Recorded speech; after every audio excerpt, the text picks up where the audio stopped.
sound, like sports car sound. Yeah, good. E-Class. Ooh! Ooh! Look at that beetle! Wow. RS! It did the full RS body kit, the black and orange. Yeah. I didn't mount the camera correctly. Normally the way I mount it, I could have just turned like that. Oh well. You guys missed it? Missed it. Now this is one of the rare few cars whereby the rear, the S, is about 10 times prettier than the front. And I like the profile of the E Coupe more than the C Coupe. But the E Coupe still has a very sedan kind of profile. It is almost like a big sedan profile, but 2 doors. They are restoring the formula that they used for the 124 Coupe and the 123 Coupe. Is the 126 Coupe called 126 also? It would be they would use the number 126, right? But they will call it the C126. C126. Yeah.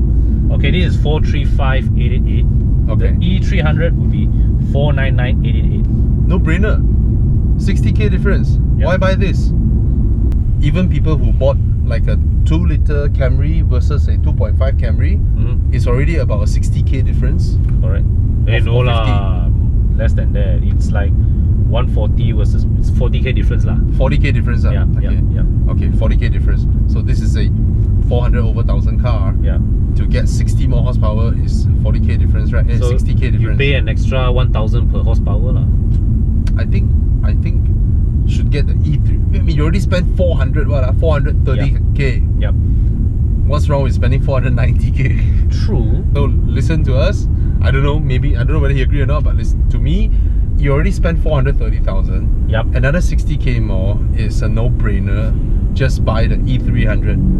Your logic makes sense. Your logic makes sense. 400 over 1,000 already. Your logic makes sense. Yeah. So now, provided you have a wife or girlfriend or another girlfriend, and she really like the E-Class, she know nuts about car. Yeah.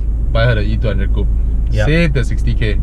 I don't know whether it's because I jumped into a coupe, then only I say this, and as I was driving the sedan, you know, the normal E200 sedan, I don't mind it, but somehow I feel myself more dignified in this car with the looks of it, right? Yeah.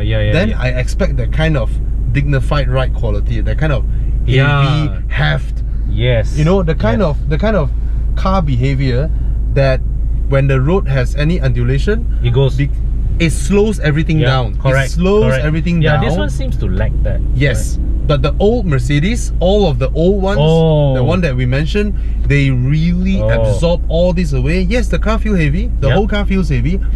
But it is the kind of quality heavy. Because like amongst all the modern Mercedes cars that I've tested, right, I think the GLC 200 really has the best suspensions in it. Ah, that one is good because it's an SUV. Damn good, man. SUV? Yeah. SUV. Yeah. That's damn good. It handles reasonably well, but it's so comfortable. Yep. It's like that, to me, is how a Mercedes should feel like. Any Mercedes. See how the 5 Series glides over everything? The new G30, right? Amazing suspension. This one cannot compare.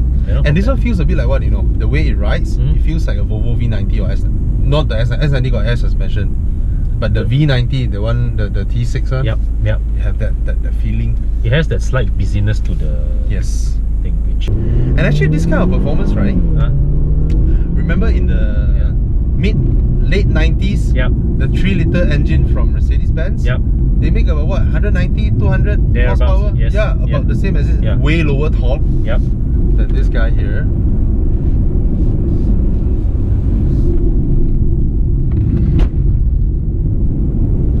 Okay, it's definitely more composed than a C-Class Coupe. It's more composed, but I don't know. Does it feel 400k? It looks 400k. It looks 400k, no doubt. It looks more. It looks more than 400k. But yeah, I agree with you. The ride can be improved. The ride can be improved. No road noise. I don't feel much road noise or wind noise. It's the drivetrain noise. Drivetrain noise is coming in pretty strong. This looks really practical. The rear seats are very spacious. I'm going to try this in my video, but I'm going to try putting my child seat in there. You definitely can. Definitely can, right? Definitely. Oh, your giant child seat, which I've already found out the CX-3 cannot take. The 8 Series haven't arrived yet. Yep. And BMW is still selling the 6 Series. Yeah. Globally. Yep. Malaysia, they didn't import anymore lah. Yeah. But if you were to, if you just so happen to have just bought a 6 Series, and then your friend turns up in the E-Class Coupe, and then you hop into his car before the car move, you feel like, shit, this looks 100k more expensive inside. Yes. Not so much the materials, but the way it looks. The way it looks.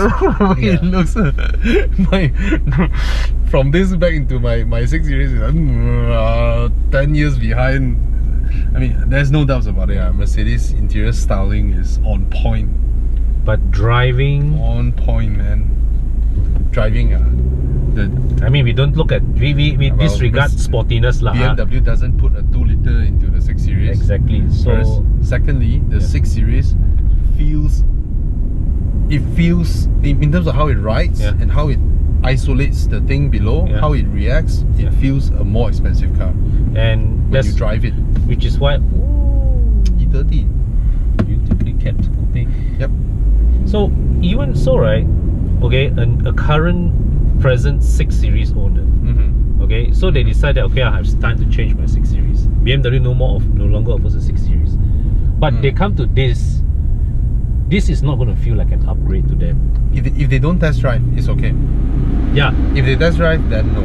It's an upgrade in terms in the car's styling, in the car's interior, modern space. This is more spacious than 6 Series, right? They're way more spacious. But way.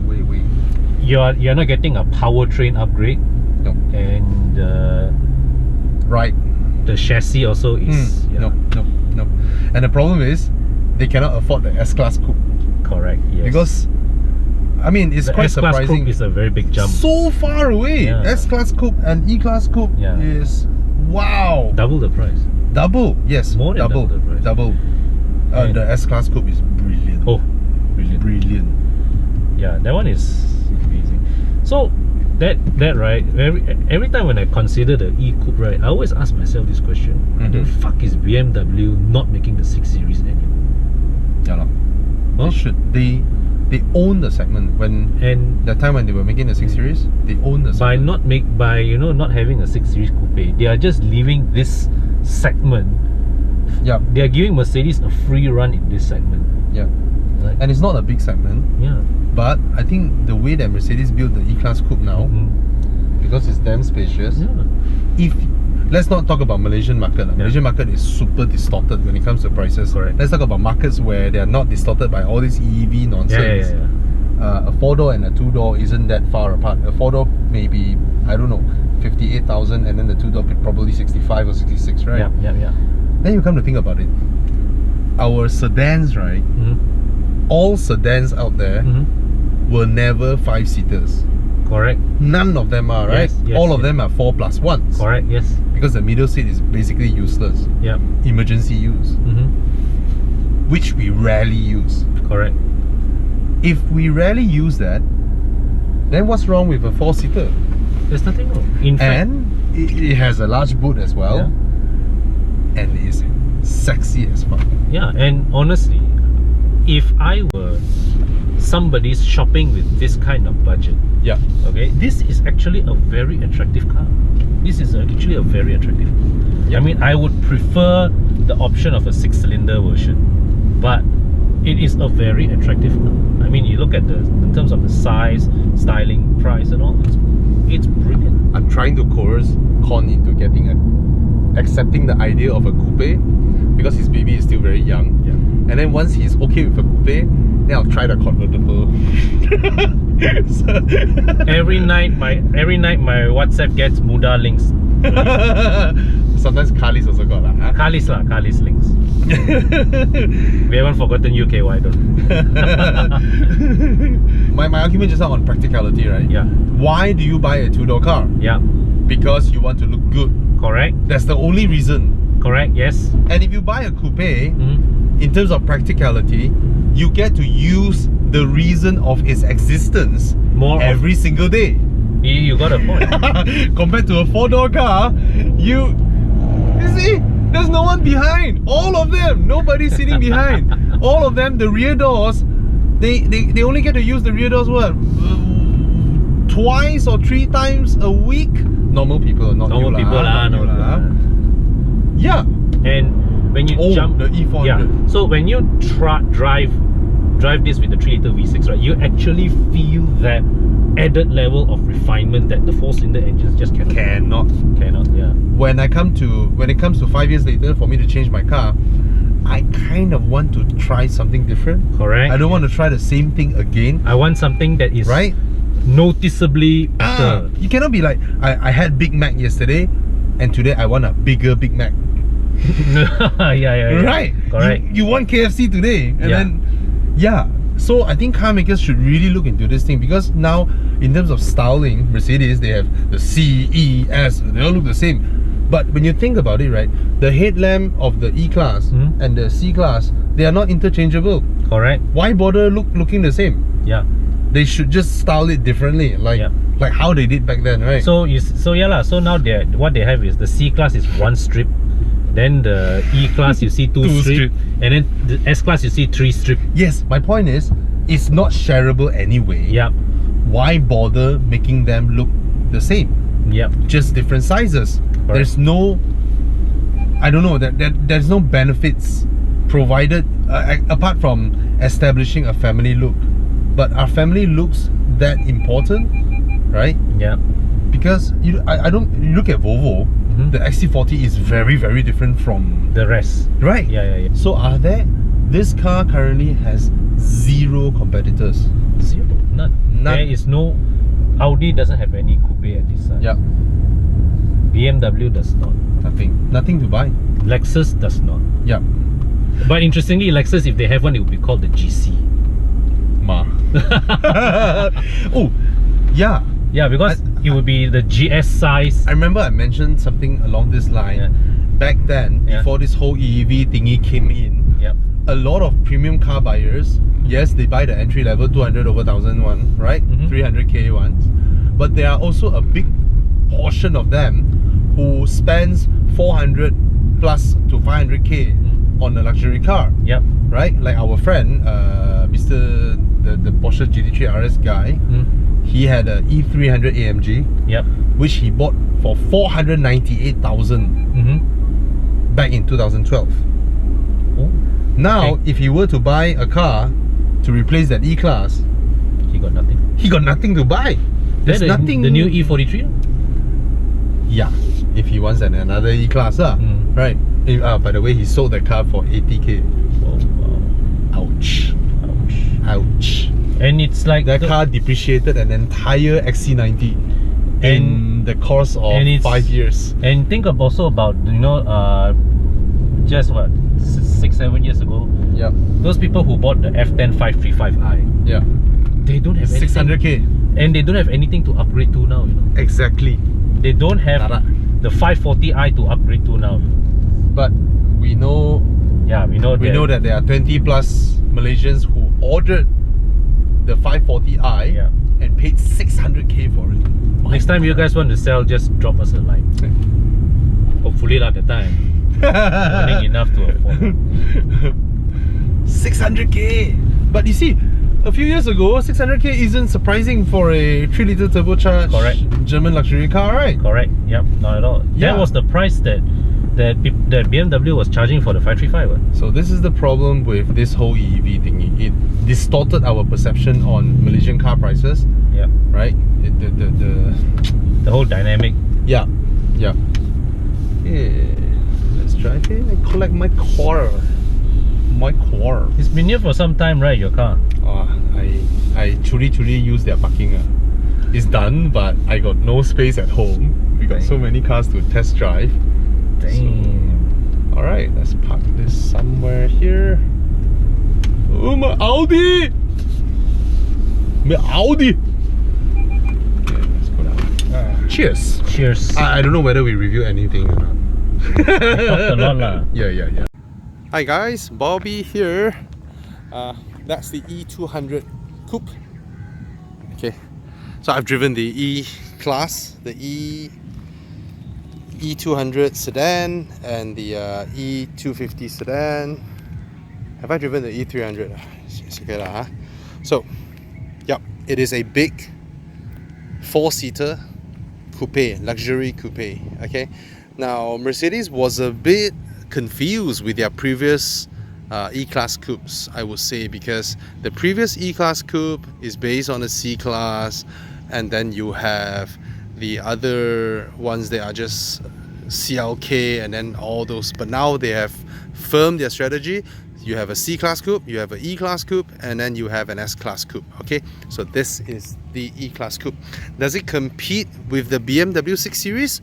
On price point wise, it doesn't, because the 6 Series competes in the price point of the Mercedes SL. Okay, this guy is lower down the food chain, but in terms of how the product presents itself, in full confidence, it doesn't lose out to the 6 Series in appeal, because I'll show you later when you go into the car. Now, does this car, it is a bit too similar to the sedan, right? Which to me, it doesn't make sense. They should have just went all out with it, because I believe, as with most other German coupe or sedan variants, the coupe might have a similar front end to the sedan, but none of it fits. Okay, they are different in dimensions, in measurements and all that. Okay, they have their own unique styling. Now you'll notice there are some really confident and aggressive styling on the bonnet. This styling was first seen in the previous C-Class, the C63. Only the C63 has that, but now the bulge, but it's a double bulge and it's a ridge, it's not a bulge. Okay, now how the car looks. Now this one has the AMG body kit, so definitely it looks aggressive, but that is very, very glaring, as if there are two intercoolers behind sucking in air and all that. But nope, those are just fake vents. Okay, they are there purely for styling purpose. If it weren't for styling, Mercedes would have just created a flat surface for air to flow behind. Now we might thought that, oh, if these are vents and help cool down the car or yada yada, then the car, you know, have more downforce or whatever. No, for efficiency's sake, they should seal everything up for the car to cut through air like knife through butter. But nope, it's a fake vent. Okay, a lot of car makers do that nowadays, but consumers like all these really, really aggressive intakes, or fake intakes for that matter. There's enough air for this. And of course, this one got viral in social media recently. This is for your vegetable, your meat, and then your rice. Those who saw it will get it. And I was laughing as well. Now, I love the diamond grille. The diamond grille is a beautiful touch that Mercedes first did for their AMG models, but somehow it trickles down the line. As long as, regardless of which variant you buy, if you took the AMG body kit, there you have it. Okay, the rims are tiny for this car. It's 18 inches, but it is tiny for this car, because this car is rather big. This is an E-Class. Okay, and I love the profile of this car. I really like the profile, how the lines swoop, and I was surprised that the rear seats are rather spacious. Okay, these are the new Mercedes keys, no longer are the old ones with that weird bulging thingy. That weird bulging thingy, right, is for Mercedes to upcharge their customers, because if you did not spec keyless, they will just take away the gloss setting chrome big push start button, and then you use the key to plug it in and turn. But if you spec keyless, they will give it that button and then you can push start. But actually, those older keys, they already have keyless entry sensors in there. The transponders are in there. Now, keyless has become a thing that even Myvis have it, so it doesn't make sense for Mercedes to make it into an option anymore. Keyless should be standard now, and this is the new key. The new key reflects that. Okay. Oh, sorry, Con is taking photos. Now, the rear. This color is not the most, it's not the best color that showcases the the beauty of this car. And then down here are the diffusers, but I am of the opinion that these diffusers ruin the styling of this car. This car has a very beautiful, clean styling. Those aggressive diffuser bits just doesn't... but it's not too bad. Now the exhausts are in there.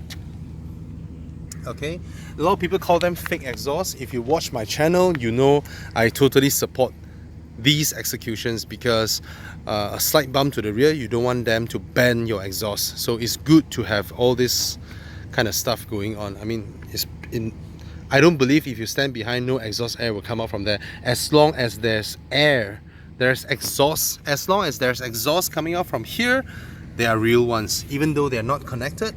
But you better don't bet against that.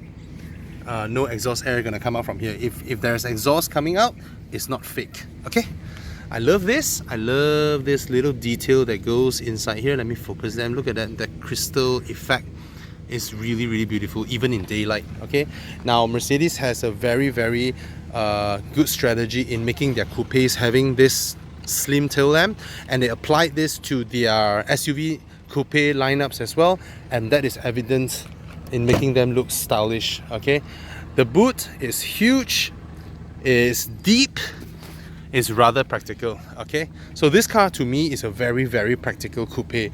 If I can, I'll call it a family coupe, because it's just practical. The opening is not super large, but it's alright. I can see that I can fit large luggages in there, and I'm sure this one can pull down the seats, and there's some hanger for your morning market runs. And then down here we should find the basket. Where's the basket? The basket is not here, but there's a huge compartment down there. Alright, let's close the boot, have a look inside, and look at the cabin. Look at Mercedes cabin. The sense of occasion is, you cannot deny that. When you go into a showroom, when you open the door, you just look inside and then you feel ₦1,000,000. Before I jump to the front, I'll just hop back to the rear. The front is Con's sitting position. Con is about 2 inches shorter than me, so it shouldn't affect anything, because at the back here, it is so spacious. It is absolutely spacious. I can sit comfortably. The headrests are comfortable. There's some hanger here. There's an armrest here. The Burmester speaker grill is here. Beautiful.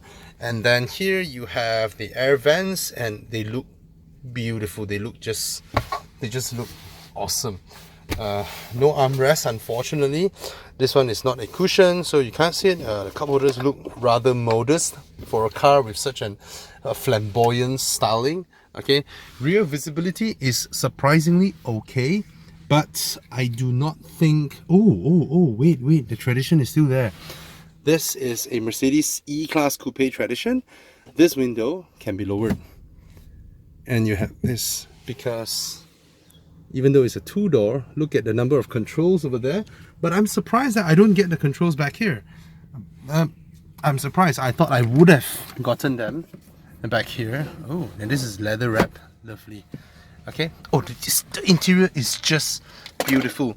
You have USB ports there, a wireless charger there, and this open pore wood, ash wood, is just beautiful. Very, very nice compartment, spacious. Very practical, and you get 2 USB ports and an SD card slot at the back there. You get a very spacious compartment, yet you still get rear aircon vents. Some car makers give us lame excuses and say that, oh, this car doesn't have rear aircon vents because I'm using this to have a big compartment. Doesn't make sense. Okay, stepping in and out of the car is very easy for me.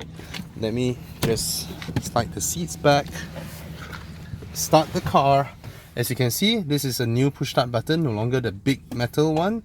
Just push start the car. The engine doesn't sound very flattering because it's a simple, shut up. Okay, simple 4-cylinder engine. Now, let me wind down the windows. Look at that. Lovely, lovely. Actually, my 6 Series can do the same thing as well, but it's nice. Okay, it's nice to open all of them up, and then you have a large opening that no sedans have. Okay, very, very nice. And look at the cabin here. Look at this dual screen. Okay, the person's gonna start singing again. Let me lower the volume. So it's actually 2 screens, but because your steering wheel is here, you feel like it's one giant screen, okay? And then here you have the aircon vents on the coupes. They are styled slightly different, but they don't do the click thing, you know, they just flow around, but it's not loose, so feels very high quality, and it just looks the occasion, you know, it just looks really good. And the ambient lighting plus the ashwood, I cannot deny this Mercedes cabin, right? They did their styling on point. This looks like a $1 million car inside here. It easily matches up to the styling, flamboyance and sense of occasion of a Bentley or a Rolls-Royce. This is how it is styled. I cannot deny that part, that their cabins look brilliant. Again, like I mentioned just now, these are modular items, so you see them in the Vito, C-Class and the E-Class, okay? The way they design their cabin also is very, very smart, because not much needs to be altered when they switch from left-hand drive to right-hand drive. All this can maintain, so they save a lot of cost there. All this can be brought forth to other models. They also save a lot of cost there. Now, this is the steering wheel, very nice flat bottom. I love flat bottom steering wheels because I have very huge thighs. It helps giving me a very nice sitting position, yet I can go in and out of the car easily. Ingress and egress is perfect. This flips up, very good quality. Sun visors, this one, as expected, this plastic, I don't really like it, but it's alright. And it's very shallow, so you have those big aviators, you wouldn't fit. You know, those big Gucci shades or Chanel, those that make you look like Baja Hitam, you won't fit in there. The seat, how are the seats? Now, the seats, I have some comments about it. It is generally comfortable, but the top part here is a bit like the Honda Civic's seat, whereby my shoulder blades are out of the seat, but it supports my back comfortably because this part perfectly fits the indentation of where my shoulder blades are. So when I sit on this, right, my shoulders are actually outside. I feel a little bit weird, but actually they are comfortable. They are more comfortable than the seats I have in my BMW 6 Series. Okay, so the cabin looks beautiful. The exterior, whether it's beautiful or not, is subjective. I don't think it's as good looking as the 6 Series, be it by profile or by exterior styling. But does this car look luxurious? Definitely. Is it as sporty as the 6 Series? Nope. But it's not bad. Interior cannot compete at all. The 6 Series just couldn't compete at all. The interior room is fantastic. So if you are someone who always spend about 400 over 1,000 for your luxury cars, you know, you like to buy new from official car makers, and you just felt, you know, the new E-Class is a bit too ubiquitous, you can go for this. Why? How often do you use the rear doors? Not often. When you need to put your kids behind or full-size adults, they can climb in, comfortably go in, because when you do that, right, it's so easy to get in and out. And for Con to move his baby, when you put down the rear window, it's very easy to manage. Try that, definitely. Yeah, it's very easy once he's able to fit his child seat at the back. His child seat will not fit in my 6 Series. At the back. I have a feeling it will fit in this. It will. Just the angle. The seats are very angled. Yeah. So you get a full length bench, and then you have enough leg room. And I like that they have these things. Yeah. This kind of fixed mounts, I really like them. I prefer the one where you push in. This one is removable. You might lose it. Yeah, but Mercedes has the push-in type, which is really good. Yeah, I thought I saw that in the Mercedes. Which one was it? Some others. This is surprising to have such stainless steel mounts for the seatbelt runners. It's surprising to see something like that, because most of this kind of execution, right, are in cars that is before the plastic era, you know. All this polished, high quality metal in the cabin just feels good, and it's polished chrome, so it's really, really nice. Alright, that's the cabin. I've drove the car. How do I think the car is? I think it's pointless to buy the E200 because the E300 is only 60,000 away. You might say, hey Bobby, 60,000 is a lot of money. Yes, but think about it.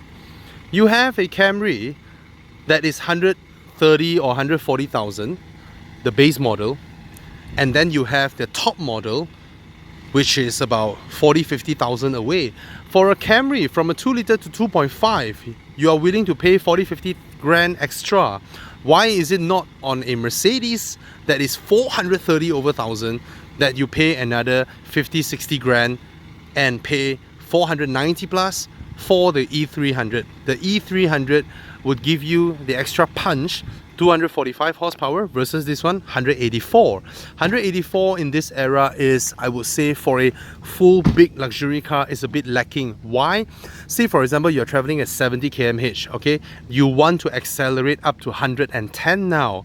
In a car like the Audi over there, 3 litre supercharged, all you need to do is just to depress a little bit and then your car will just accelerate like that smoothly without any protest to the speed that you wanted at 110 or 120.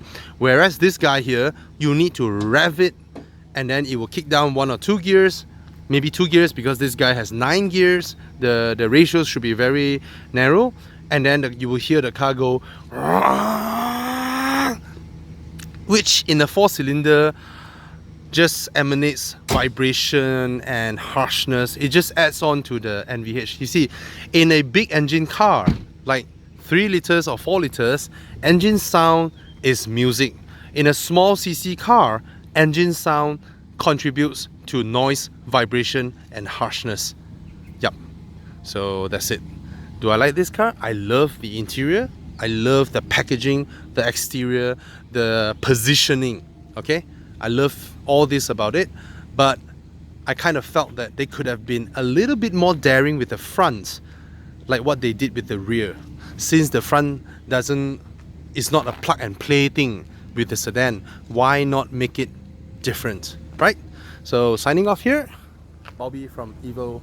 And seriously guys, support us, follow us on Instagram, like our Facebook, and then subscribe to Con's channel, Bing's channel and Kung Fu's channel.